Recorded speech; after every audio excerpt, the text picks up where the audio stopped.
கர்த்தர் தம்முடைய பிரசன்னத்தினால நம்மை தொடப்போகிறார். தானியேல் 3வது அதிகாரம் 24, 25 வசனத்தை வாசிக்க கேட்போம். தானியேல் 3, 24, 25 வசனம். அப்பொழுது ராஜாவாகிய நேபுகாத்நேச்சர் பிரமித்து தீவிரமாய் எழுந்திருந்து தன் மந்திரிமார்களை நோக்கி 3 புருஷரை அல்லவோ கட்டுண்டவர்களாக அக்கினியிலே போடுவித்தோம் என்றான். 3 புருஷரை அல்லவோ அக்கினியிலே போடுவித்தோம் என்றான். அவர்கள் ராஜாவுக்கு பிரதியுத்தரமாக ஆம் ராஜாவே என்றார்கள். அதற்கு அவன் இதோ 4 பேர் விடுதலையாய் அக்கினி நடுவிலே உலாவுகிறதை காண்கிறேன். அவர்களுக்கு ஒரு சேதமும் இல்லை. 4ஆம் ஆளின் சாயல் தேவபுத்திரனுக்கு ஒப்பாயிருக்கிறது என்றான். தேவபுத்திரனுக்கு ஒப்பாயிருக்கிறது. இப்ப எல்லாரும் வசனத்தை கவனிங்க. உங்களுக்குள்ள வசனம் உங்களால கேட்க முடியல. நான் பேசுறது அப்படியே கண்ணு பார்த்துன்னு இருக்கும். உங்க மைண்ட் எங்கேயாவது சுத்துதுன்னா ரிமெம்பர், சாத்தான் உன்னை ஆளுகை செய்ய விரும்புகிறான் என்று சொல்லி அர்த்தம். ஆமென் சொல்லுங்க. ஆமென். அப்படியே தலைமையில கை வச்சுக்கோங்களேன். இயேசுவே, இந்த வசனம் எனக்குள் கிரியை செய்யட்டும். ஆமென். ஏன் தெரியுமா இதற்கு இவ்வளவு முக்கியத்துவம்னா, இந்த தேவனுடைய வார்த்தை உங்க ஆத்துமாக்குள்ளாக வந்துருச்சு அப்படின்னா நீங்கள் ஜெயத்தை பெற்றுக்கொள்வீங்க, நீங்கள் விடுதலையாக்கப்படுவீங்க, தேவனுடைய ஆசீர்வாதத்தை உங்களால சுதந்திரிக்க முடியும். உன் மைண்ட் செட் மாறிடும்.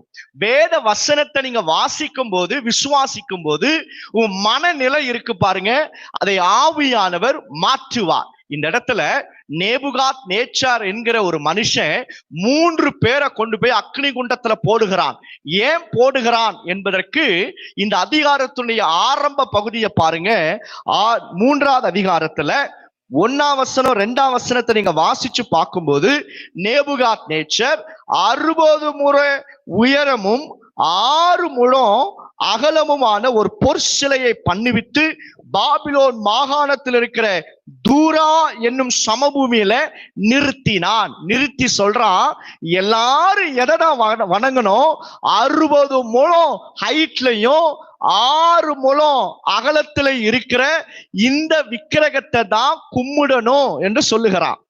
ஆனா நேபுகாத்நேச்சாரும் இந்த அவருக்கு வந்த ஒரு பெரிய பிரச்சனை என்ன அப்படின்னா, அவருடைய தேசத்துல எல்லாரும் அந்த விக்கிரகத்தை கும்பிடுறாங்க. யார் 3 பேர் மட்டும் கும்பிடல பாருங்க? Shadrach, Meshach, Abednego. Shadrach, Meshach, Abednego. பாருங்க, இவங்க பேரு அப்படியே மாத்திட்டான் நேபுகாத்நேச்சர். எப்படின்னு சொல்லி மாத்திட்டானா பாருங்க. தானியேல் 1ஆம் அதிகாரத்துக்கு வாங்கல. அப்படியே தானியேல் 1ஆம் அதிகாரத்துல இந்த ஷாத்ராக், மேஷாக், ஆபேத்நேகோ இருக்கு பாருங்க. அது தேவன் கொடுத்த பெயர்கள் அல்ல, பாபிலோன்ல அந்த ராஜாக்கள் கொடுத்த பேரு. அப்ப கர்த்தர் கொடுத்த பேர் என்ன? தானியேல் 1ஆம் அதிகாரம் 7ஆம் வசனத்தை கவனிங்க. தானியேல் 1:7. பிரதானிகளின் தலைவன் தானியேலுக்கு பெல்ஷாத்சார் என்றும் அனனியாவுக்கு சாத்ராக் என்றும். அப்ப சாத்ராக்கு இன்னொரு பேர் என்னது? அனனியா. வாயிட்டு சொல்லுங்க, என்ன பேரு? அனனியா. அனனியா தான் அவருடைய உண்மையான பெயர். அடுத்தது மிஷாவேலுக்கு என்ன பேரு? மேஷாக் என்றும். மேஷாக்கு இன்னொரு பேர் என்னது? மிஷாவேல். ஃபர்ஸ்ட் பார்த்தோம் அனனியா. சாத்ராக்கு இன்னொரு பேர் என்ன? வாயிட்டு சொல்லுங்க, சாத்ராக்கு இன்னொரு பேர் என்ன? இதுல ஒரு பெரிய ரகசியம் இருக்கு. அதனாலதான் உங்களை நான் திருப்பி சொல்ல வைக்கிறேன். இதை மட்டும் நீங்க புரிஞ்சுக்கிட்டீங்க, உங்களை ஆண்டவர் ஆசீர்வதிப்பது அபரிவிதமா இருக்கும். நீங்க பாக்கியவான்கள், பாக்கியவதிகள். சாத்ராக்கு இன்னொரு பேர் என்னன்னா அனனியா. அடுத்தது பாருங்க, அடுத்தது யாரு? அசரியாவுக்கு. மேஷாக்கு இன்னொரு பேர் என்ன? மிஷாவேல். அடுத்தது அசரியாவுக்கு. ஆபேத்நேகுக்கு இன்னொரு பேர் என்ன? அசரியா. அப்ப அனனியா, அடுத்தது மிஷாவேல், அடுத்தது அசரியா. இப்ப நல்லா கவனிங்க. சாத்ராக்குடைய இன்னொரு பேர் என்னங்க? அனனியா. மேஷாக்குடைய இன்னொரு பேரு மிஷாவேல். ஆபேத்நேகுடைய இன்னொரு பேரு. இந்த 3 பேர்கள் அனனியா அல்லது மிஷாவேல், அடுத்தது அசரியா. இந்த 3மே இவங்களுக்கு எருசலேம்ல இருக்கும்போது கொடுக்கப்பட்ட பெயர்கள். ஆனா இவங்க அடிமைகளாக பாபிலோனுக்கு வந்த பிறகு அந்த பாபிலோனிய ராஜா அவருடைய பேரைய மாத்திட்டான். ஏன் மாத்திட்டான் அப்படின்னா, இதெல்லாம் எருசலேம்ல கொடுக்கப்பட்ட யெகோவா தேவனுடைய சம்பந்தப்பட்ட பெயர்கள்.